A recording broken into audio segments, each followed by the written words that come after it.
comes out, and there's very little you can do about that.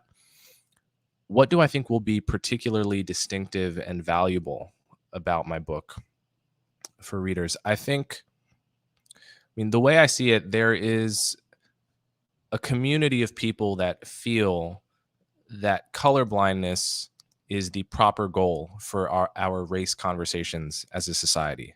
Right? They may think it's difficult to achieve. They may think we'll never fully get there, but that's the road we should be traveling down. And these people, and I include myself here, have noticed that whereas many people used to agree colorblindness was the goal and merely disagreed about how to move in that direction, some people now feel like colorblindness is not the goal. Colorblindness is actually racist. It's a Trojan horse for white supremacy, or it's just naive. And the purpose of this purpose of this book is just to address all of these arguments about colorblindness and instead argue that colorblindness is the only and the best principle by which to govern a multiracial democracy, that it's the best way to lower the temperature of racial conflict in the long run, and that all of the arguments against colorblindness are just bad arguments, right? I mean, there's a whole mythology of colorblindness that it comes from conservatives in the 60s and 70s who didn't really like the way the civil rights movement shook down and came up with this meme of colorblindness as a kind of crypto racism. And so I have a whole chapter in my book dedicating to tracing the roots of colorblindness back 150 years to the abolition movement, to people like Wendell Phillips, who actually used the term colorblind and colorblindness in describing the goals of the anti-slavery movement and how it was a core goal of the civil rights movement and then abandoned by progressives. So I think this book, I've read pretty much all of the books in this space, and there's really no book that is a full-throated defense of colorblindness against that takes the arguments against it seriously and really full-throatedly defends it. So it's a book I've been working on in one or another form for probably 5 years. So I'm very proud of it. I'm very excited for it to come out, and there's going to be a lot of stuff in there that you haven't necessarily heard me talk about on the podcast before. So I think people will get a lot of value out of it. Okay. So let's go to question number 2. I think this is also from Dave. Do you think there's any significant appetite in the U.S. for a genuinely honorable conservative political party as opposed to MAGA? And if so, how do you think it might emerge? So the short answer is I think there is. I think it's easy to be misled into thinking our current moment is how it's always going to be, and Trump and Trumpian politics is going to be what conservative politics looks like for the foreseeable future. I think a lot of people have this fallacy, like what's now is going to be forever. People constantly underestimate the degree to which things can and will change significantly in the next 5 to 10, especially 20 and 30 years.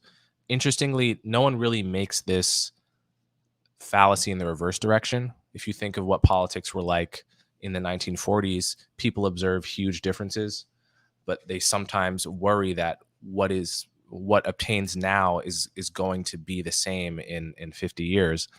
So yeah, I absolutely think there would be some appetite for a more honorable conservative political party, one that would repudiate someone like Trump and be more bothered by his his lack of honor as a person, his constant lying and so forth. I think a lot of conservatives would be happy to see that happen. How do I think it might emerge? Unfortunately, I mean, Trump has to go one way or another. He's too exciting a politician. He has to no longer be an option somehow, and someone else has to emerge that represents sort of the better angels of conservatism, I think. And that may happen. So we will see, although it doesn't look like it's going to happen very soon. Okay.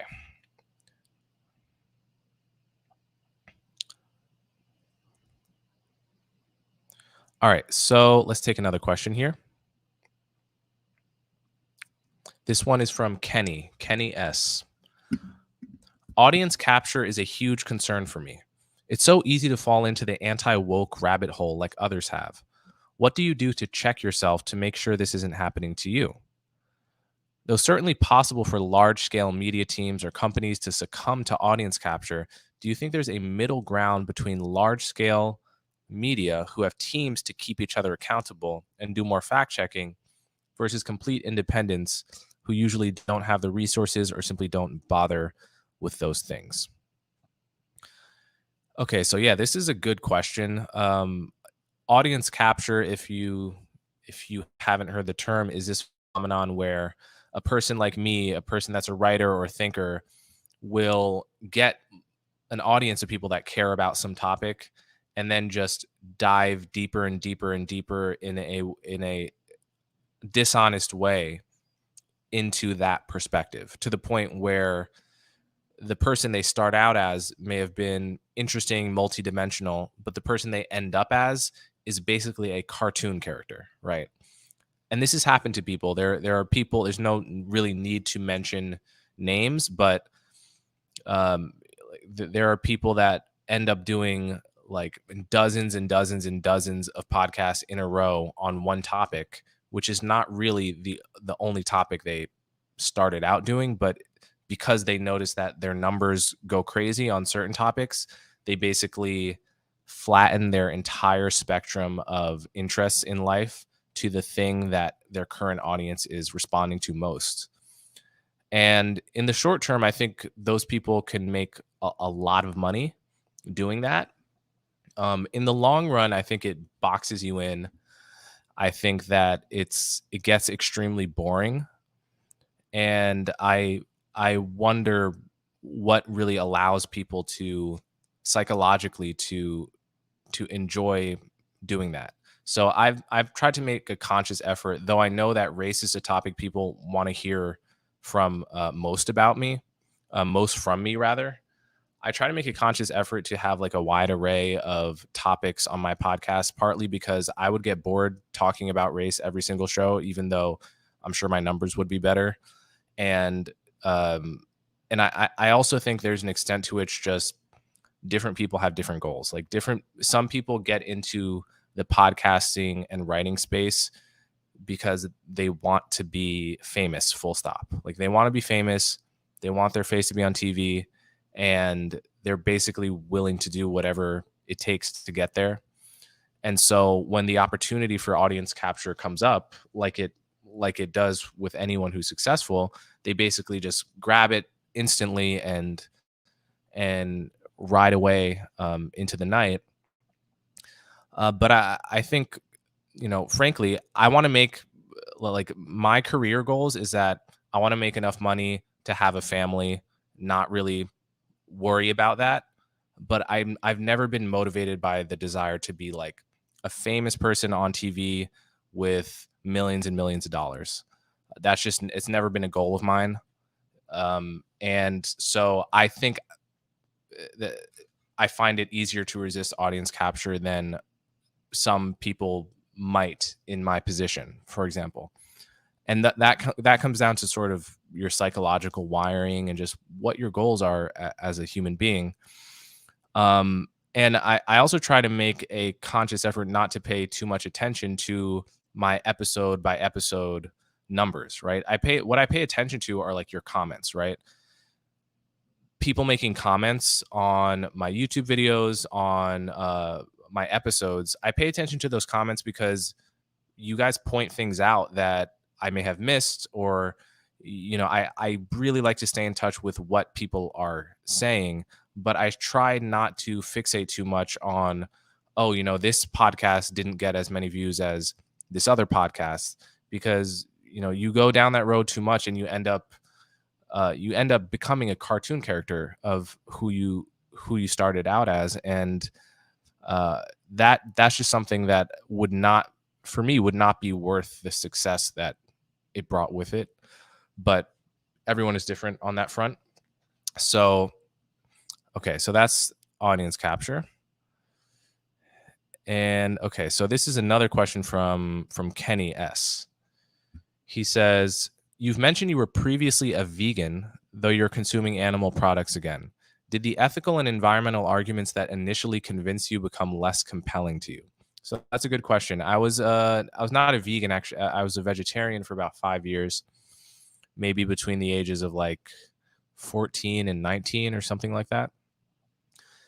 And unfortunately, I wish there were a more interesting story, but the real story is, I became a vegetarian because my high school crush showed me all these documentaries that were popular at the time about factory farming and cows screaming and all the rest. And then I separately read Peter Singer's book Animal Liberation, and was convinced that factory farmed meat was unethical. And I don't think I've actually changed my mind about that necessarily. Really, what happened is I was a vegetarian for several years. And then for whatever reason, one day I just ate a bunch of meat. I had like a Chipotle. I remember what it was. It was like a Chipotle burrito bowl. And I kid you not, I felt like I chugged 3 cups of coffee in an instant. I had so much energy in a way that I just hadn't felt in a long time, that overnight I ditched my vegetarianism just because I couldn't imagine sacrificing that level of feeling good. And so I'm not opposed to being a vegetarian. I don't disagree with the arguments made against factory farming. It was really just a matter of personal energy and how I feel when I eat meat versus when I don't. So maybe that's selfish, but it's the reality. Okay. So let's go to the next one. I'm going to briefly look at the comments here. Yeah, Julian says you can have good nutrition as a vegan. I don't doubt it, Julian. And I think this is the thing: it's how do you evaluate a situation when smart people tell you can have good nutrition as a vegan, and I don't doubt it, but lived experience tells you, I, about how you feel when you eat meat versus when you don't. So I don't doubt that that's true. It's just at some level, if you feel massively different on one diet than another, you're the only one living your life, right? You have to do what you have to do to feel good. Okay, here's a good question from Matt Carmen, and I'm going to take this one because it's about current events. What are your thoughts on the Jordan Neely tragedy, knowing what we know thus far? So I'm up to date on the Jordan Neely story as of, I think, yesterday. If anything new has come out today, I haven't heard about it. So if you don't know, and this may be a more niche story outside of New York City than inside, but it's the story that everyone has been talking about in New York City for the past week. There's a man named Jordan Neely, who is a black man in his, I think, late 20s or early 30s, who was on the subway and was threatening passengers, saying things like, I'm hungry. I don't care if I go back to jail. I don't care if I have to hurt everyone on this subway. I don't care if I die. And was threatening passengers. And I've heard him described as either an ex-Marine or a Marine who's on leave, puts him in a headlock. So this is before Jordan Neely has, so far as I know, Jordan Neely has not struck anyone at this point, but he's threatening to. So he puts Jordan in a headlock, reportedly for 15 minutes. And so far, only a few minutes of that video has been released, and you see him in a headlock, essentially, and you see him go limp and die. And At the time, the Marine and the people helping hold him down thought he had gone unconscious from a blood choke, but he either died in that moment or died in the next few minutes as the ambulance came. So, and the Marine was not arrested. I think may have been briefly questioned by the police and then let go. And in the wake of this, we've had protests. We've had protests inside the New York City subway. We've had protesters get onto the subway tracks, stopping subway traffic, and basically, the protesters feel either simply that this guy is a murderer, this Marine is a murderer, and or that he is a racist, and that this situation should be viewed through the lens of a white guy killing a black guy. So my thoughts on this situation is first of all, it is a tragedy. It's a tragedy that he died. He didn't deserve to die for doing what he did. That should go without saying. But it's a very separate question to me. First of all, whether this is about race and whether the Marine was wise to intervene. I think the Marine was wise to intervene. And the real question is, how threatening was this guy being, right? And so I take the subway several times a week. Like every New Yorker who takes the subway, I've been in situations where a scary guy is doing something very threatening. Unfortunately, they are usually black and they're always male. And there is this fine line between asking and begging for money on the one hand and saying with your body and your eyes and your words that you're potentially willing to hurt somebody, right? And these situations are terrifying because you are stuck in a metal tube. There's no way out. There's no cops. There's nowhere to run, right? It is absolutely terrifying when you're in one of these situations. And God forbid something were to happen, right? And we found out there was a Marine on the subway who did nothing. Everyone would be talking about the bystander effect and why people don't intervene, right? And yet, when a Marine does intervene and it goes south, um, suddenly everyone pounces on the person, right? So this is, to me, the protesters and the people upset are not being charitable enough to the perspective of subway passengers that have to deal with this kind of thing every day. Well, I'll tell you one story, for example, and I'll tell a story first, and then I'll make the point after. I was on the subway once, and there's this huge guy. Must have been, I mean, he might have been 6'5" and large, right?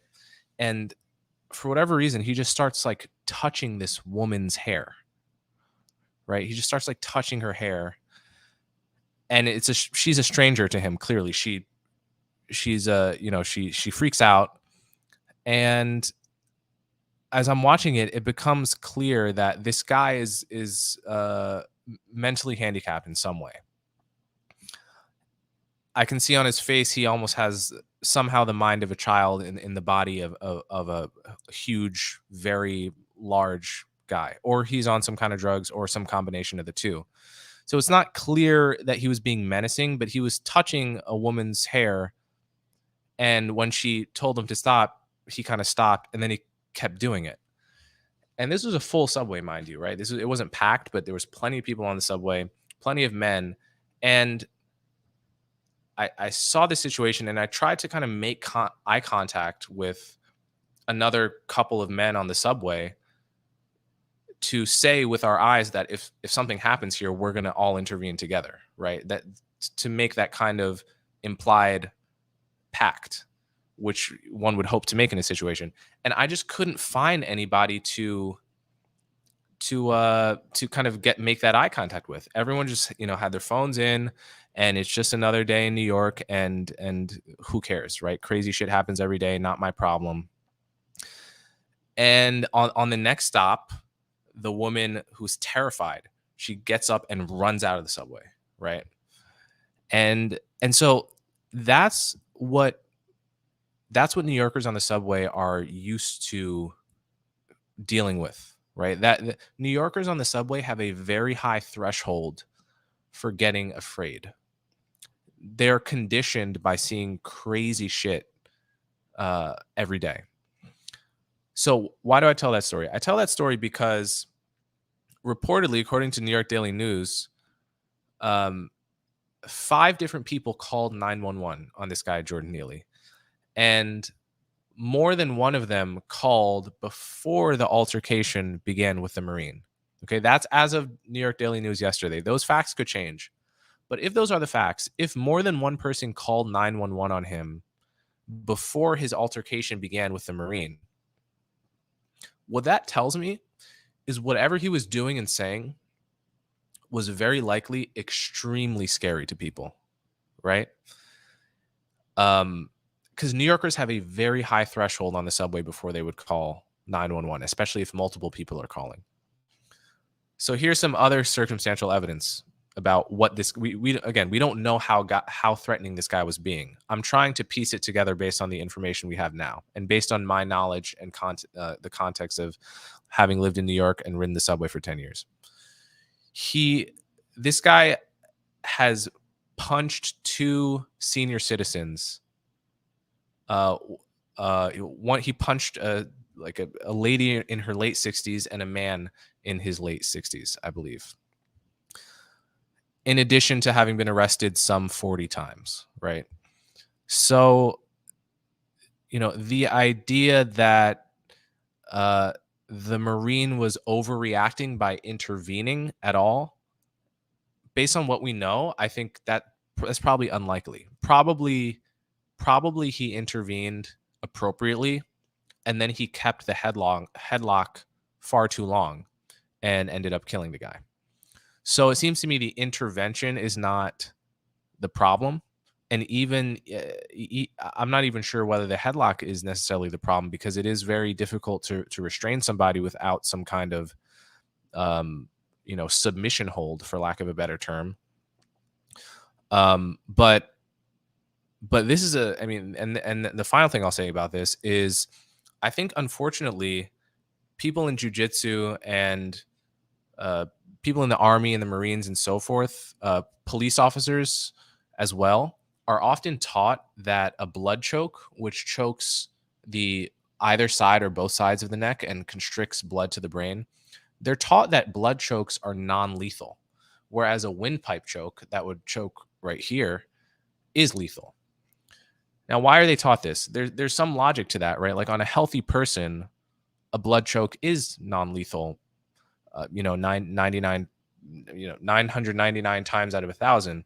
But if you look at George Floyd, if you look at Eric Garner, if you look at Jordan Neely, I think we have to give up teaching people that a blood choke is by definition non-lethal, because too many people have died from blood chokes that seem to be executed in a standard way. In other words, not all of these cases are cases where the cop didn't know how to do it right.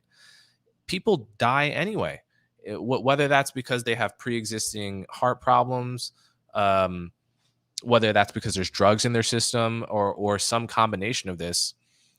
I think we are doing our policemen, our Army, Marine, we're doing people a disservice by teaching them that you can just blood choke someone in any situation and they won't die. We are setting them up for failure. We're actually training them to kill people accidentally. So I don't know. I think it's high time that we really change standards of how people are taught. So I hope that the Marine gets a fair trial. And so far, what I've seen from Eric Adams is that he's said the right kinds of things. So I'm gonna be keeping tabs on this story, but the race angle is absurd, and the notion that he shouldn't have intervened at all, I think, is unlikely to be supportable. But we will see. I'm going to keep tabs on the story as more information comes out.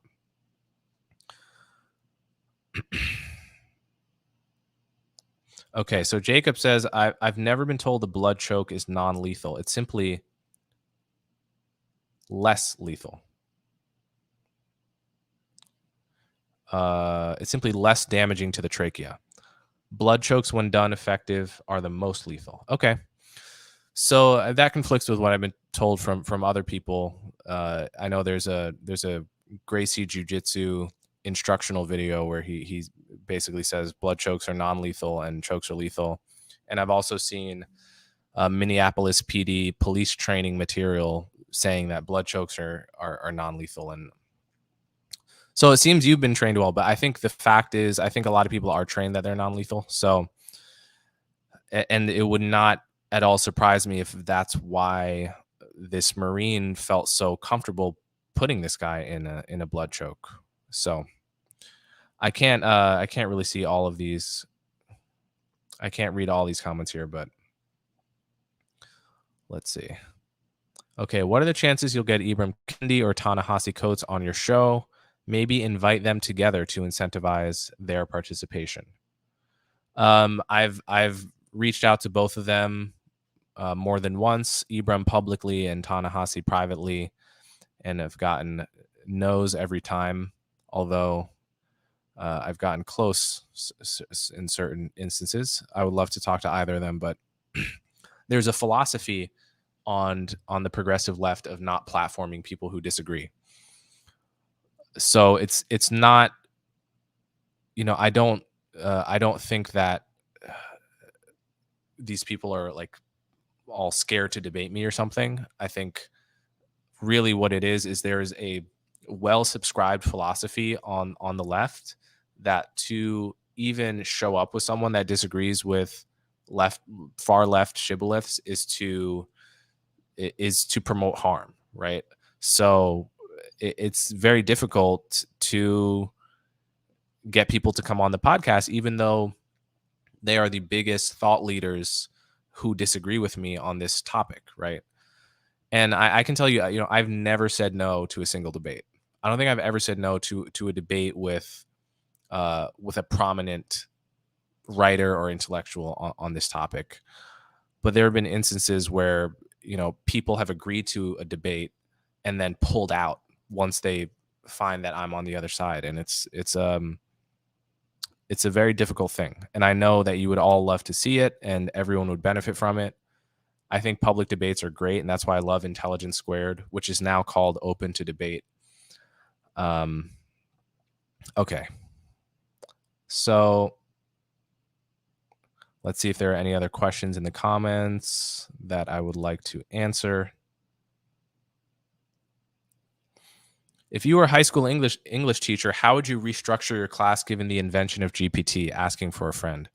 So my assumption is the English teachers are already in their collective wisdom, figuring out strategies to deal with this. But that was one of the first thoughts I had when GPT came out is, how are you going to stop kids from cheating? Right.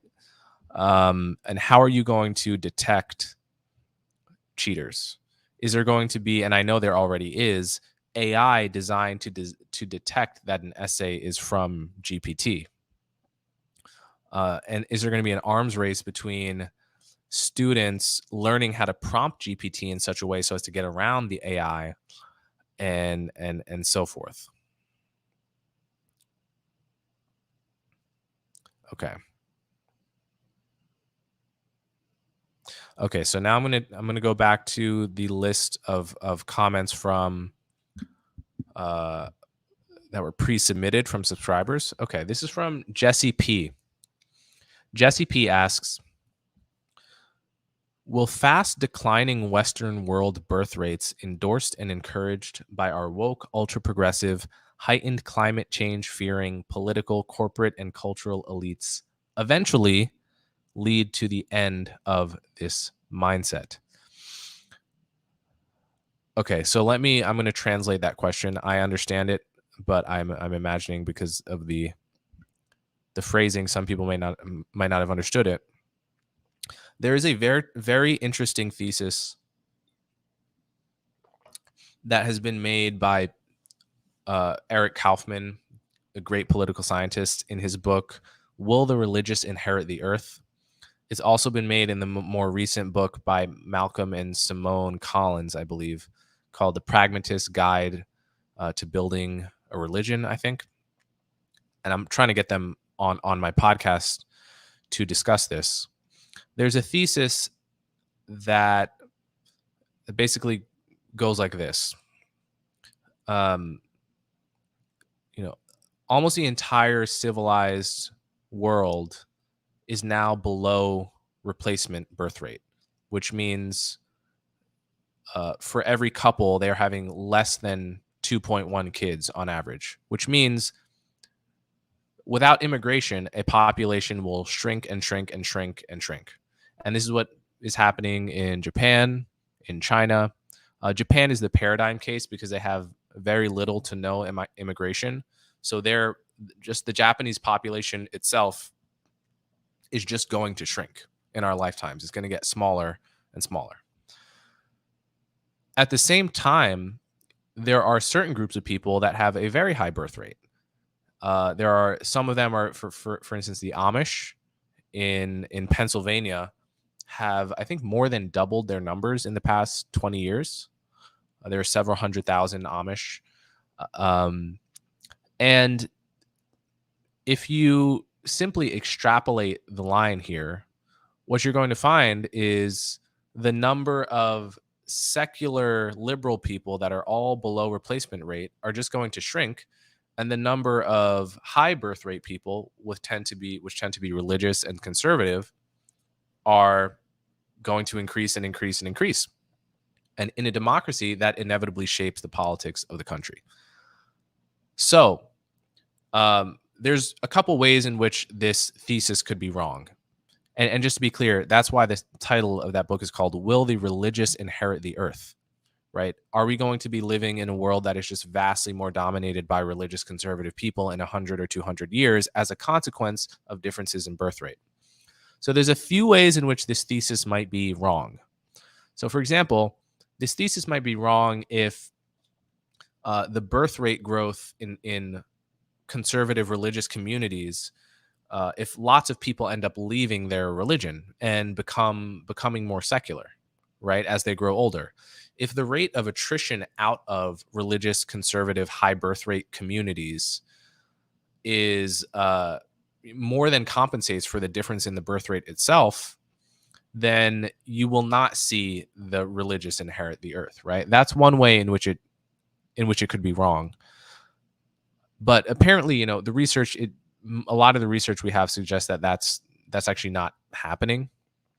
That the attrition rate out of communities like the Hasidic or Haredi community in America and Israel, the Amish, other high birth rate communities, the attrition rate is not high enough to compensate for the massive differences in birth rate.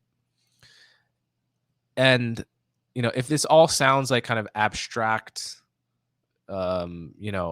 abstract long-term future fears, what really makes this concrete and worth worrying about is just look at the example of Israel, right? When Israel was founded in the late 1940s, the ultra-Orthodox community was tiny. I mean, I could be wrong, but I've been told it was like less than 1,000 people or around there. And, at that time, they came up with this exception where the ultra-Orthodox don't have to serve in the military like every other Israeli does. Now, Israel is looking at a situation where, because of birth rate differences alone between secular Israelis and the ultra-Orthodox, I think a third of Israeli children under a certain age are ultra-Orthodox, right? So they've gone from a tiny minority to exponentially growing to the point where Israel's politics have actually swung to the right, partly as a result of birth rate differences between groups. So the question really is, like, is Israel the canary in the coal mine of the rest of the Western world? Are the religious going to end up with vastly more political power in 50 to 100 years as a result of birth rates? And I think this is a very interesting question.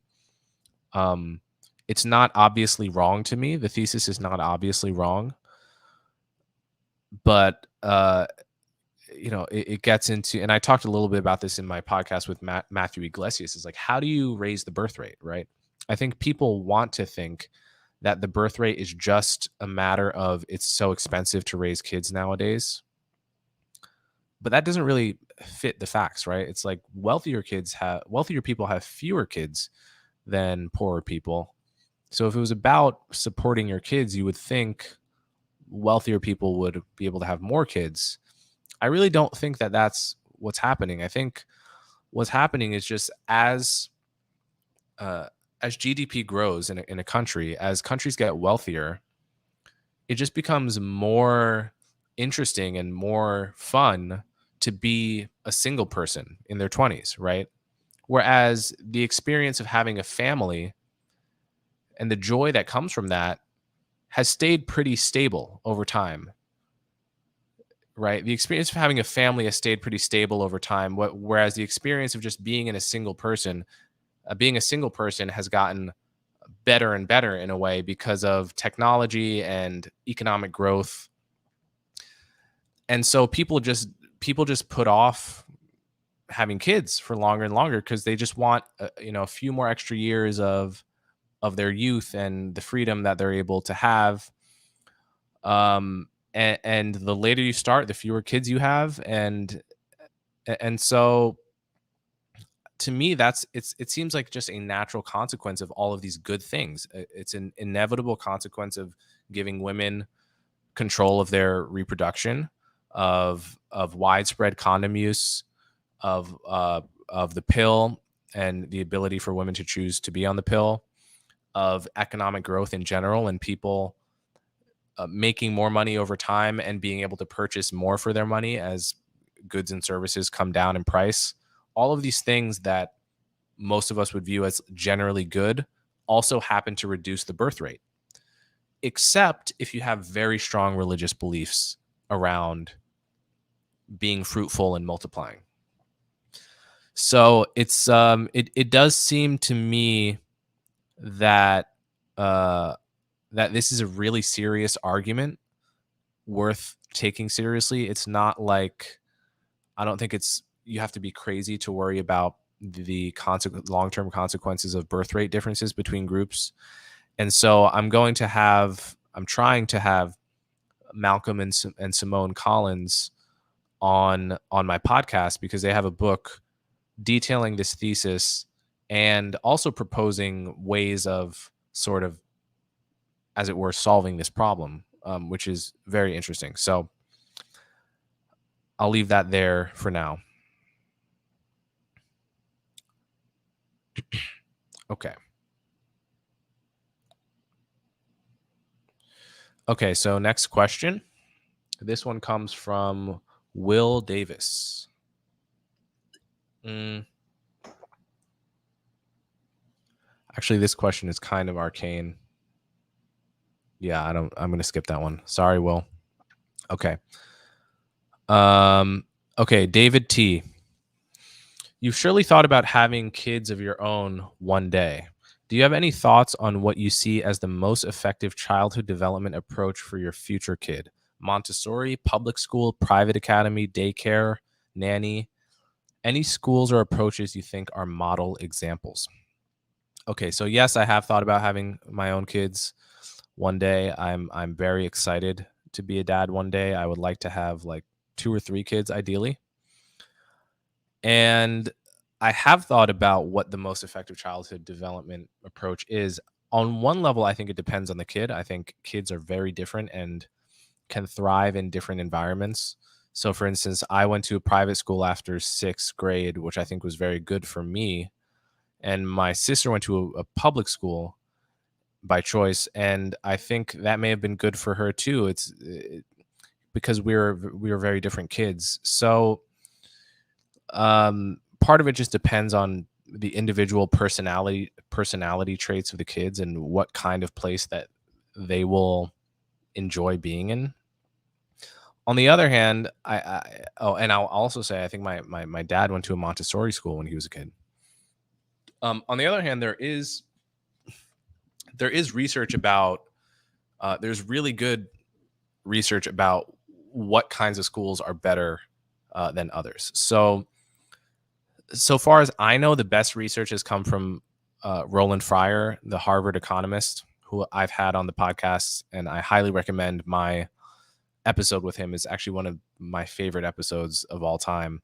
The audio is really bad, but he has such a compelling story, and his research is so interesting. So everyone should go check that one out. But Roland actually did a randomized control trial with schools. Like, how do you do like an RCT with schools, right? It's not like you can assign. It's not like a drug trial where you can give half the people a placebo and half the people the real drug, right? But he actually managed to do this, which is amazing because so much of the research in social science and education is frankly bullshit because they don't try to randomize at all. It's all observational studies where, okay, kids at this school did better than kids at that school. But the problem is kids at this school had all kinds of other advantages. They came from better homes. They had a better socioeconomic background, or whatever it is. And so how do you know it's the school's practices rather than all of their other advantages that cause those better outcomes? Well, here's what Roland Fryer did. He got control of 20 schools in Houston, 20 of the most underperforming schools in Houston, mostly dealing with Black and Hispanic kids from poor backgrounds, a lot of them from single parent homes.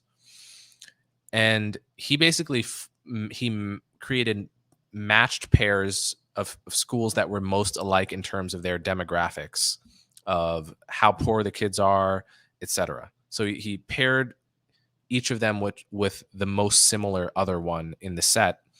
And then he flipped a coin and chose half of the schools and was basically able to fire everyone, institute a completely different curriculum, and just control the schools. So it really randomized for all of the other variables of like the kids' socioeconomic background, their home life, etc. Started out with comparable sets of kids. And what he basically did is he implemented best practices he had learned from Harlem's Children's Zone in New York, which, none of these things are rocket science, but they do reflect a particular kind of tough love approach to schooling. So basically what he did is he extended the school day, I believe. He had a longer school day. He had more days of school. He encouraged kids to come to school on Saturday. He gave kids extra tutoring time and like their own tutors. He extended the school year a little bit too. So it was more time in school. It was more one-on-one tutoring time. It was more assessments. So he gave them more tests. And after each test, they would go over with the tutor exactly what they did poorly on the test. So he called this kind of like a data-based approach. Basically, you see what's working and you adjust in real time using data and more frequent data gathering. That's the point of having more tests per unit time. And then he also had this, what he called a culture of high expectations. It was like, how do you institute a culture of high expectations? That's a bit of a wishy-washy concept. Well, he actually did some really concrete things. So he fired half the teachers at all the schools that were in the control group. Fired half the teachers, fired every single principal, got better people, and then he gave them, I think, financial incentives and specific practices and like a week-long orientation or something with the students to come up with like a concrete school culture where you are expected to perform at a high level, right? And he, in his paper, he delineates exactly what he means and did by culture of high expectations. He has a whole checklist of what was done to the schools, and he was able to raise the math tests, the math scores of the control group of schools by a standard deviation, which is a massive effect in social science and education research. You very rarely see effects that are that large or if you do, they're usually BS and based on confounding variables rather than actual schooling techniques. So, um, what are the lessons from this study? The lessons are, number one, charter schools are not the enemy. They have become the enemy of the progressive left of the squad. Essentially, the squad component of the Democratic Party and Bernie Sanders have made war on charter schools in some way. This is a way of them signaling that they are pro government, pro public schools, etc. I think this is a huge mistake, and I side much more with the Democrats and Republicans that support charter schools. It's not that all charter schools are good, it's that they allow you to implement these experiments in education that can actually benefit public schools, like they did in this case, right? Roland Fryer took what he learned from charters in New York, which were allowed to experiment because they're charters. He saw it worked and applied it as a treatment to public schools in Houston, right? So this concept that public schools and charter schools are somehow enemies, I think, is nuts. And charter schools are really they should be seen as one of the most effective ways to experiment with different ways of educating. And we need experimentation because the status quo of public schools has been doing horribly in this country for as long as anyone in this country has been alive, pretty much. The other lesson from this is that the sort of tough love approach, the strict approach embodied by Roland's culture of high expectations, longer hours, and so forth, that as unpopular as it may be in some corners, it really works, right? I really think that a lot of kids have no idea how good they might be at something until they come under lots of social and social pressure to live up to a standard. And who's going to apply that pressure if you're from a poor, chaotic household with a single mother that's exhausted and herself probably not very educated, right? Like who's going to demand more of you if you have that home life and then you go to school and you have a teacher that's come out of a woke teachers college and been taught the bigotry of low expectations, that you can't possibly expect a black kid from the hood to meet the same standards as a white kid or something like that. And so out of compassion is forgiving of every mistake and understanding when they come to school late and all this stuff. It feels like compassion, but in reality, the kid may have no idea how good he could be at all of these skills if only there was someone that said, nope, I know that you can do better. I know that you can do better, and I'm not going to accept less from you. And what's more than that, if there was a whole culture in the school that he went to of that kind of thing. And this comes to a conversation I had with Ian Rowe. I had him on the podcast probably 9 months ago or so. And he runs a public prep in the South Bronx. And he's the one that really impressed this to me of the notion that tough love is real love. And it's especially important for kids from less privileged backgrounds. Okay. I'm going to take a quick peek at the chat to see if there's any. Okay.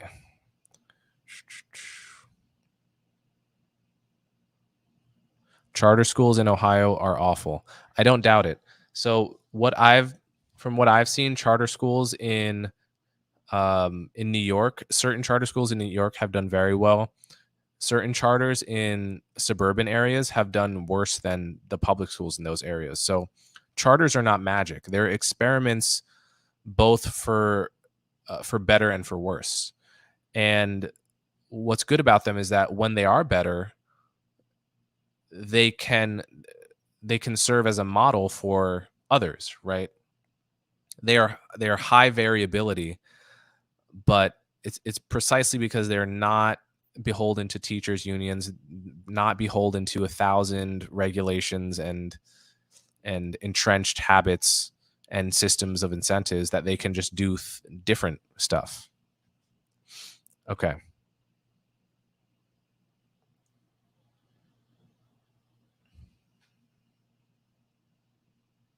Okay. So,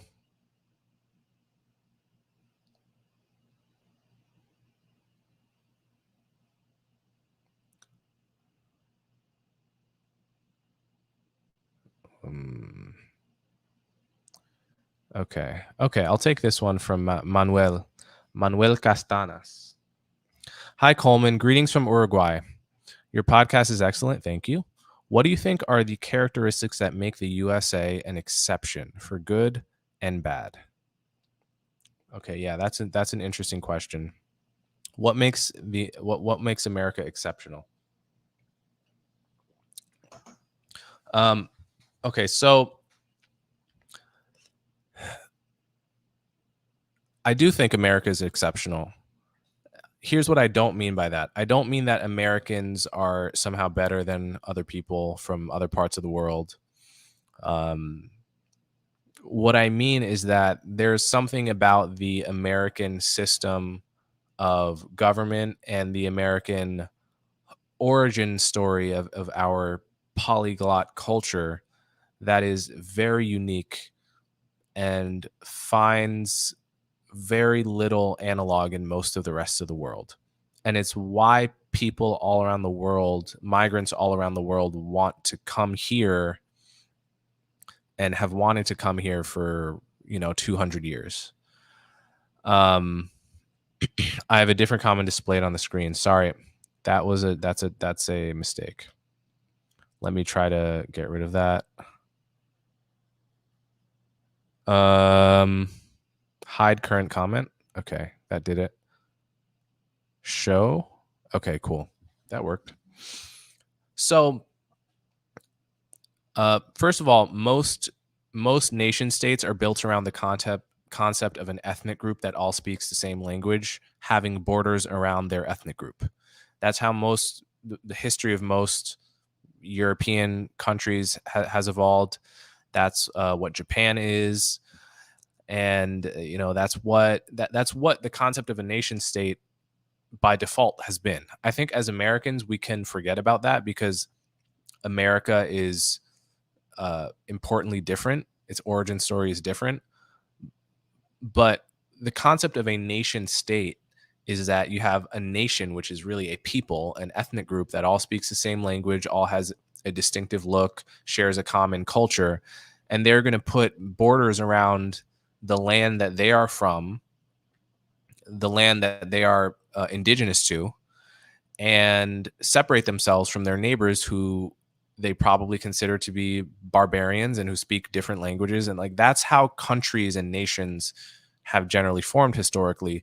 America is different in that it basically said, from the 1800s onward, this is not a nation state. This is not a people that's one ethnic group that we're putting borders around. You can come here from any nation on earth and just become an American. That's an extremely um, that was an extremely subversive idea at the time, and it's carried on into the ethos of America today, and that's why so many immigrants want to make their homes here. Secondly, I would say what makes America different than, and this is no longer unique to America, but what makes America different than the other major powers of the world, namely China and Russia, is that we are a democracy. And so one of the reasons I believe it's important for America to be the superpower in the world and to not through isolationism recede from the global stage and just let China and Russia have their way is not because the ethics of the American government is like inherently better than China's or Russia's. It's because the American government is to some extent responsible and responsive and accountable to its people. When we commit war crimes abroad, which we have done, it shows up on our televisions. It shows up um, in our newspapers, and it upsets us. And our leaders have to take that into consideration because we may vote them out. The net result of that system is a system that ends up making fewer horrible, unethical decisions for the world than the systems in Xi's China or Putin's Russia, for example. I think the American system, not necessarily anything inherent to the character of the people, is the reason that American power is more benign than Russian power or Chinese power, for example. Okay. Looking at comments here. Okay. Okay, so I'm going to take this comment down now. Hopefully that answered your question to some degree. And we're going to get back to the questions from the prepared document. Okay. So this one's from Jason W. Oops. What do you think about the concept of cis heteronormativity? Is there something normative about being cisgendered? Is there something normative about being heterosexual? Is there an ethical basis for limiting young children's exposure to queer role models? Okay, so I guess let's take these one at a time. Cis heteronormativity could mean a couple things. It could just mean that being cis and hetero is considered normal and everything else is considered a deviation from the normal. I mean, I would largely agree that that is how people perceive. People do perceive being straight as the default and being cisgendered as the default. Or it could mean that there is something better about being those things. So let's just take these one at a time. Is there something normative about being heterosexual? I'll take normative to mean like morally better, right? My answer would be no. I don't think there's anything normative about being heterosexual as opposed to homosexual. I think that I think the slogan of the gay marriage movement was born this way, and all the attempts at conversion therapy and suppressing your sexuality and changing your sexuality by concentrating really hard, like this just does not work. I don't think we have a good scientific understanding about why it is that homosexuality is a thing, but I do think we know that you can't change whether you're heterosexual or homosexual. Whatever you are, it can't be changed via concentrating, via willpower, via any method that we really know about. So I think the proper attitude to have is self-acceptance, self-love, not shaming people for the way they were born, given that it doesn't hurt anybody else, right? I mean, this is a common talking point before gay marriage was legal, is like, no one is forcing you to get gay married, right? I'm very much a libertarian about those kinds of issues. If you're not hurting anyone else and you're not hurting, like, all you're hurting are people's religious beliefs, essentially, which are abstract, then it absolutely should be allowed and it should not be shamed and it should be accepted. Okay, so the other half of the question here, is there something normative about being cisgendered?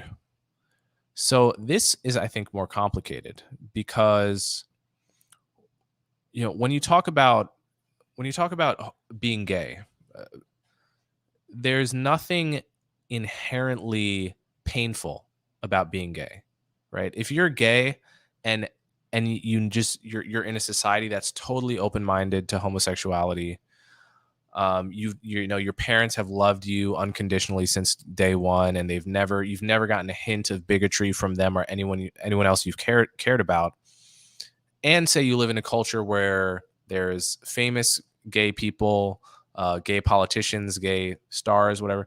In that context, there would not necessarily be something inherently painful about being gay, right? The painfulness of being gay comes from the social ostracism, the the bigotry of others, the non-acceptance of others, the putting the fear of God in you, people teaching you you're going to burn in hell and all that stuff. That's what's historically been painful about being gay. When you talk about having gender dysphoria, I think it's different, because if you really have gender dysphoria, that's inherently painful, right? It's inherently, it'd be painful, I think, even if, like, the state of feeling like you were in the wrong body would be painful, even if everyone, if all of society were very accepting of it. So it seems to me to be different in that sense, right? Um, so and the measure of this pain is that people who have gender dysphoria often tend to have other mental illnesses as well. They suffer as a result of their gender dysphoria. Many of them suffer even as they're medically transitioning and after, like the intense body image pain. It's a very painful thing, and I think part of the past 5 or 6 years of talking about this issue has been trying to elicit sympathy, understandably, from the masses towards this phenomenon, right? So they do strike me as different in that sense, uh, and I think that may be sort of what the question is getting at. And lastly, he asks, is there an ethical basis for limiting young children's exposure to queer role models?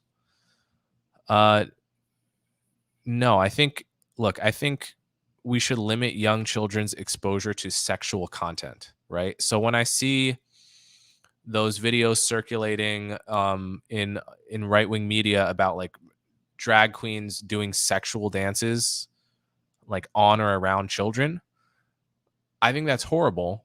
I think it's horrible not because they're drag queens, but because they're doing sexual dances around children, right? I just think if you wouldn't show your child an R-rated movie that had, like, a sex scene, there's no reason you should show them strip club like dancing, right? And there's no reason that should be an event at the public library or at a public school.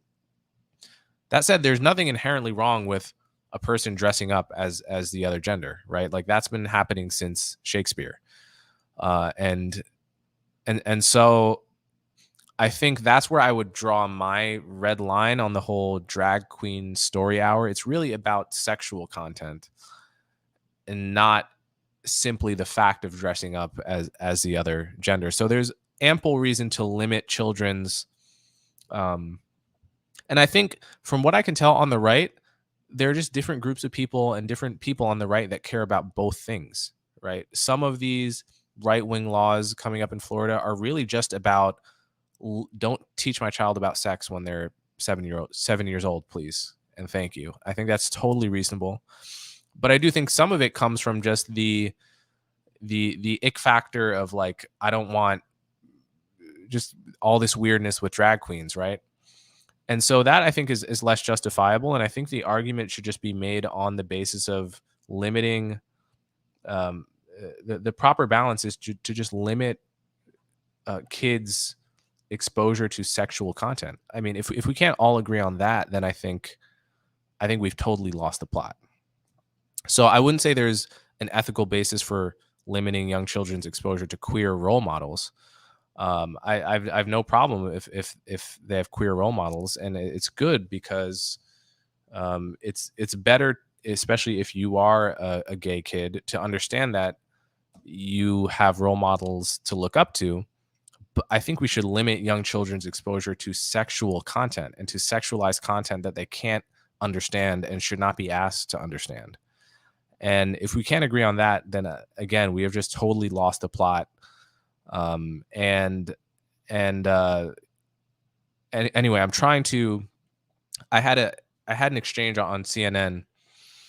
Um, I guess 2 weeks ago now, where I argued with this guy about gender affirming care for children. And my position on that is I think gender affirming care has for children, for minors, has very little evidence to support it as a best practice for gender dysphoric kids, and has basically been pushed through by ideology claiming to be good science. And we see whistleblower reports such as Jamie Reed's from the St. Louis Children's Hospital, and of just, if she is to be trusted, kids getting uh, puberty blockers and cross-sex hormones after one or two appointments with a therapist, right? And again, there's no randomized control trial comparing, say, SSRIs plus therapy to puberty blockers plus therapy, right? There's no randomized control trials on gender affirming care. Even the observational studies are weak, and you see countries like Finland, Norway, and Sweden rolling back on offering gender affirming care to minors. So my view is that those countries are not operating from bigotry. I think they're noticing that there is a social contagion element in the past few years to rapid onset gender dysphoria among adolescent girls, especially. And that among that recent set of adolescent girls, the gender affirming model has been popular, but is backfiring and leading to regret. And that, I think that's why they're rolling it back. And I think we are in a different place in that conversation in America because we're extremely polarized about it. And to say what I just said on CNN is potentially to court a lot of people calling you a bigot, right? To be skeptical of gender affirming care, like someone like Jesse Singal is to invite a literal fire hose of accusations of bigotry. And that seems like a huge problem to me. And it was I'm trying to get the guy that I was arguing with on CNN on my podcast, and I think I will, to discuss this at length, because I think it's an important issue.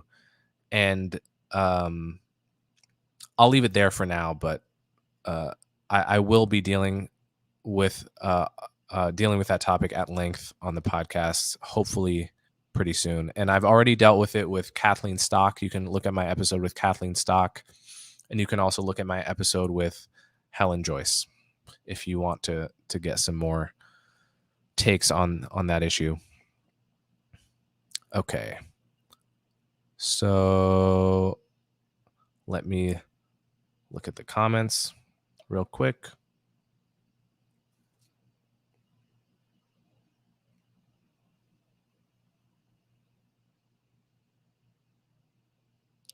Okay, just looking at the comments here to see if there's any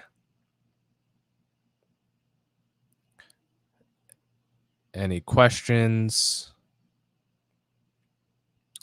Okay, so let me see how many questions I have left here. I have some left here. Okay.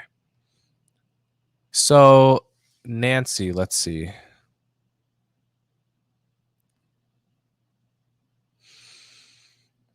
Okay, skip that one.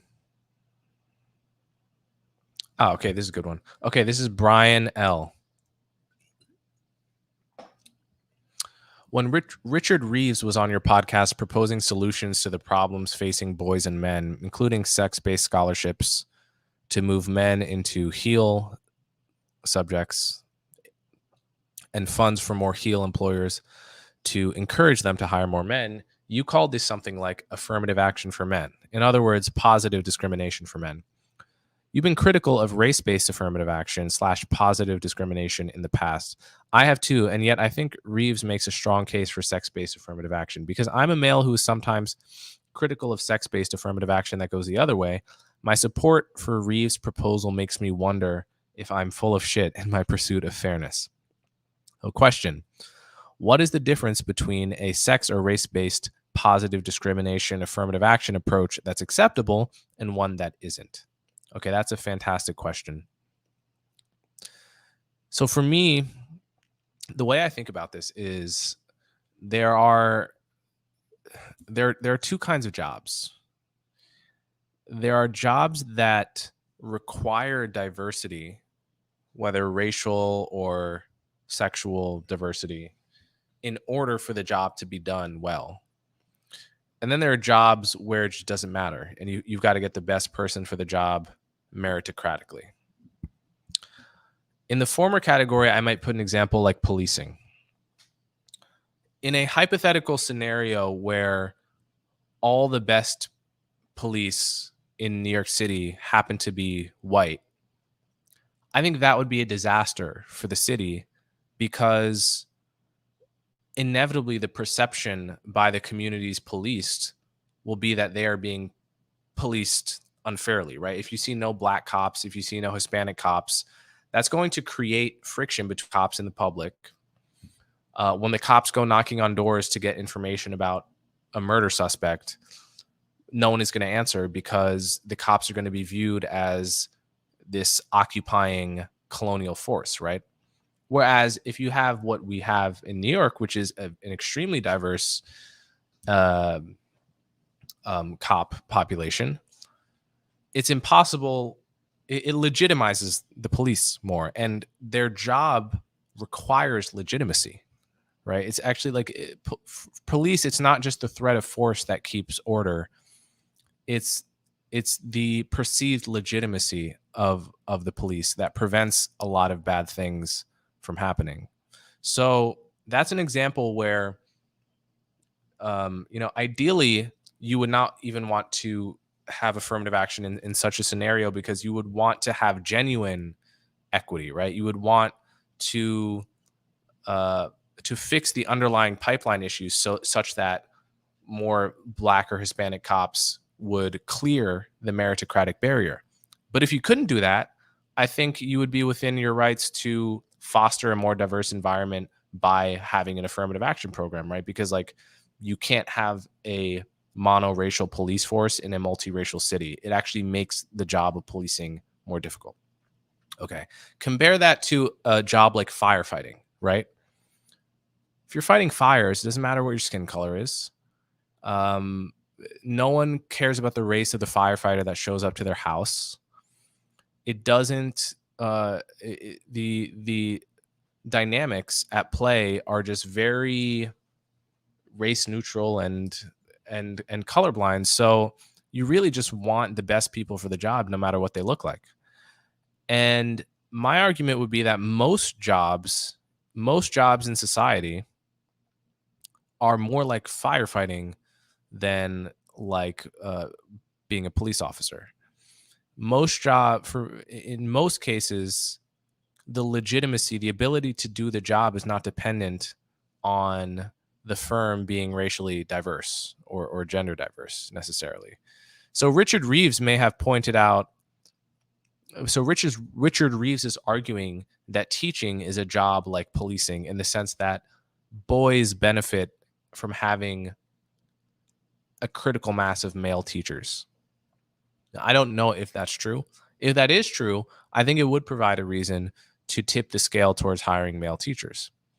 Um, so I think the details always matter. If you can make a really persuasive case that the job is better done only with a dimension of diversity in the workforce, then you will get me to support programs that increase that diversity, that seek to increase that diversity. Again, ideally, you increase that diversity by actually addressing the underlying pipeline issues so that you don't have to change standards by race. But you can get me to agree to some level of diversity programs only in those jobs where it is actually necessary to do the job well. Now, I think a lot of the research around diversity helping being necessary to complete certain jobs well is pretty shoddy, and it's coming out of progressive ideology rather than really hard-nosed social science. But in principle, I'm definitely open to those kinds of cases. Okay.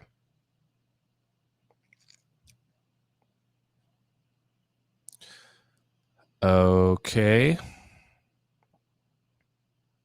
Gonna skip that. Okay, I'm gonna answer this one. Maybe I'll do two more. Okay, I'll do two more. Libby K. She says, "It was great to see you on CNN the other night.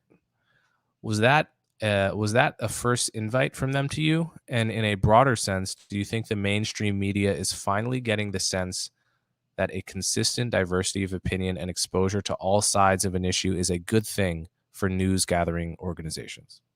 Okay. So I've been going on CNN on Alison Camarota's show about once a week for the past month. Yes, this represents the first time CNN has reached out to me to come on. And so what do I make of this? Well, I have I have some background information that CNN has just undergone an ownership change. And under this ownership change, the strategy has really been to pivot towards becoming a more trustworthy, moderate, less ideological, less left-wing media outlet. And as part of that pivot, for all I know, firing Don Lemon may have been part of that. I actually don't know. But I do think CNN specifically is trying genuinely to change and to not just become like MSNBC is. So them reaching out to me, getting me on, is a direct consequence of that change, essentially, that strategy change. And I celebrate it. I think it's a very good thing. I wouldn't say that I think the mainstream media is getting more open to diversity of opinion. I don't know that that's true. It's certainly true that CNN is, and I think that's a great thing.